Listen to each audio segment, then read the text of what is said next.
Assalamu alaikum Kırgızstandықтар. Бұл видео менен бөлүшкүм келди.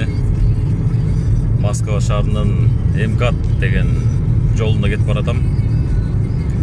Айрыкча грузовой айдагандар МКАД чоң трассаларда, особенно МКАДта ушул грузовой билебиз, 3,5 тоннадан ашыктар уже грузовой болуп эсептелинет. Грузовойлор оң жагынан биринчи, экинчи полосадан ашык өтпөш керек. Өтсө уже штраф болуп эсептелинет. 3,5 тоннага чейинкилер бул легковойлор андан ашык полосага чыга берсе болот да. Бирок желательно өз негизи оң жагынан эле айдаган жакшы да. Эми жайрак айдасаңар оң жак, если ал занят болсо кийинки полоса өтө бересиңер да. Анан байкасаңар керек. Сол жақта ең четки полосада азыр ошол жерге өтөйүн. Бир пробка окшойт. Четки полосага өттүм МКАДтын сол рядына. Эмне айткым келет дагы кошуп. МКАДтан 100 деген знак бар. То есть 120га чейин айдаса болот да. Анан кээ бир жерде ондай сары табличка болот, өз негизи ак табличка болот да, знакчы. Ал сары табличкалар булар временный знак деп болот да. Убактылуу коюлган скоростной режим. Значит, убактылуу болгону менен ушулар действие берет. Биз ушуга баш ийишибиз керек.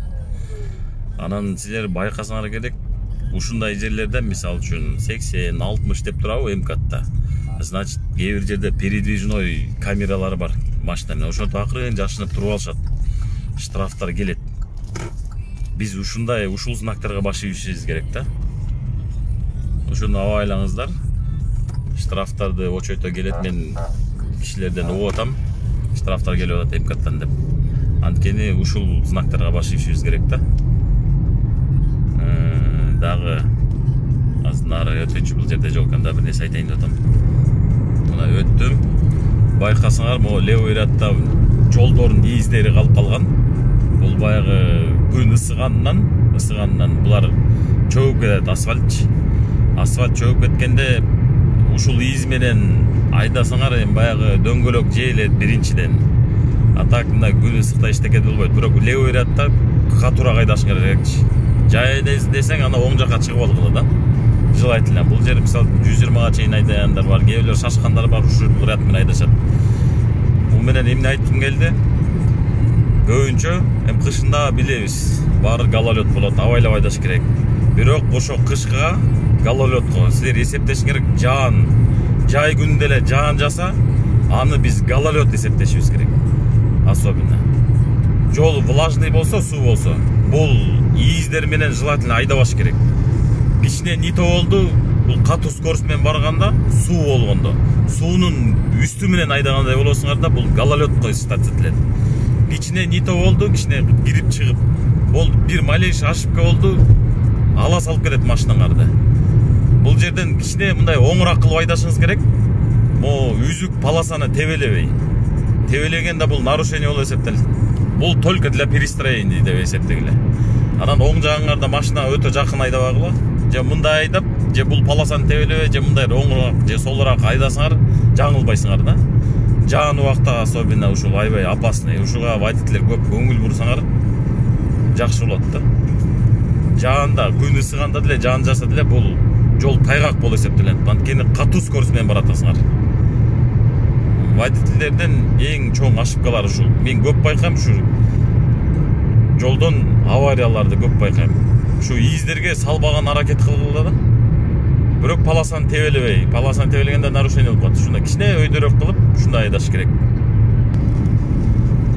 Дагы кетип барсак, дагы временный мына дорожный работа болду. Мына временный знактар турат. Аны айткым келди. Могу знакты көрдүңөрбү?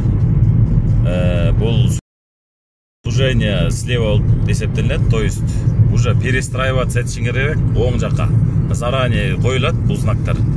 Заранее акырын уже предупреждать этет. Алдында бир нерсе бар да, сол жагында.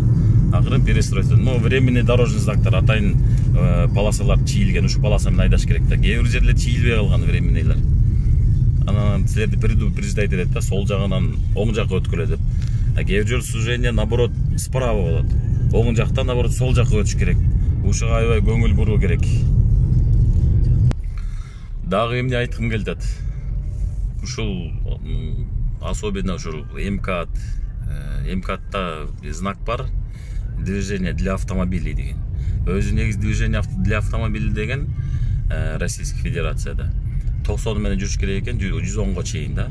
Бирок так как постановление правительства менен указанный жерден для этого ограниченный скоросттер коюлган, то есть 100 деп койгон да, например. Өзү негизи для автомобилей деген жерден 90 экен, 110го чейин айдаш керек. Бирок ошо постановлениясы бар экен. Мисалы ТТКда для автомобилей бирок 80 ал жерде. А МКАДта 100-120га чейин айдайсыңар. Эмне айткым келди ушу менен? Мисалы ушул катуу скоростной жолдон бул эң опасный. Бир малейший движение ДТП болсоңор, буякта массовый ДТП болушу мүмкүн да. Несколько. 10 чакты машина, булар аябай катуу жүргөн жолда бул жерде. Анан перестроение айтам, перестроениеден поворотный бербей перестроение чыкпагыл. Анткени арттагы машина билиш керек. Каяка буруларыңарды. Оңго, солго. Перестроение кылганда акыныраак кылып туруп, мындай кылып оңго бурсаңар да бул туура эмес болуп калат.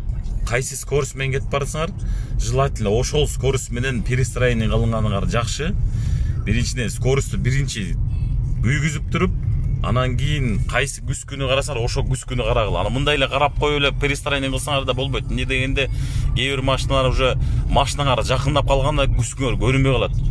Кичине мындай бир эңкейип койгула да, эңкейип мына карап койгула. Анда эч нерсене кетпейт. Эңкейип карап койсоңор ошол точно көрүнөт да. Сол жактан дагы ушундай мындай туруп көрүнбөй калышы мүмкүн, моякка келип калышы мүмкүн. Ошондо мында болуп туруп эңкейип мында карап койгула, ошол туура болот да. Ошол без изменения скорости катуу жерден кетип барып, без изменения скорости желательно ушундай өткөнгө бул жакшы да. Ана мисалы жайрак айдасаңар, соседний полосадан катуу кетип барат, сиз өтө албайсыңар. Аркаңдагы аварийный ситуация кыласыңар, грезке тормоз бербеген. Бул автомагистралдарда токтогонго болбойт. Аябай токтошум керек. Бир жер не то болуп калышы мүмкүн, же машинаңыз бузулуп калышы мүмкүн. Сразу сол жакка эмес, оң жакка чыкканга аракет кыла. Оң жакка чыкканда атайын обочина бар. Полоса бар, полосанын ар жагы уже обочина болуп эсептелинет. Бир машина бата турган. Анан ошол жерден токтосоңор болот дагы, и то меры предосторожности деген бар. Аварийканы күйгүзүп, же болбосо жанагы аварийный знакты чыгарып 30 метрден ары коюшуңуз керек. Населенный пункттан 15 метрден ары коюшуңуз керек да. Ошону аябай байкагыла да. Бул аябай кандуу жол болуп эсептелинет. Бул аябай катуу ылдамдыкта жүргөн трассаларда булар. Мына могул знак, көк знак. Движение для автомобилей деген. Ушул знакты айтып атам да. Бул өзү негизи 90 экен. 110го чейин айдаса болот. Так, бул жерде знактар турганына байланыштуу 100, значит 100 менен айдасаң 120га чейин болот дейт. Бул жерде 100 деп турган жерден 100 кылып айдашпайт көбүнчөлөрчү. 120 чейин разрешено, то есть нарушение эмеспи, значит 120ны кармап айдашат экен, көп водительдер байкадым да. 120ны кармап айдашат экен. 120, 119 кылсаңар жаңылбайсыңар. Бирок баягы мурунку видеодо айтып кетпедимби? Дөңгөлөңөрдө давлениеңер туура кылып, анан размерди туура кылышың керек. Мисалы меники 14-15 салынса, анан там высота, шириналары туура болсо, ошо камерага дал келет да. Если 14 салынган машина дөңгөлөккө силер 16 салып койсоңор, анан скоростуңар мисалы 60 кетип барса, 65 көрсөтүшү мүмкүн да. Бул радиус уже чоңураак болуп калат. Ошону да эске алып койгула да, камерадан неге мага ушундай келип атат, мен 60 менен келатса 65 тартып койду деген ушунун баары ушундан чыгат да.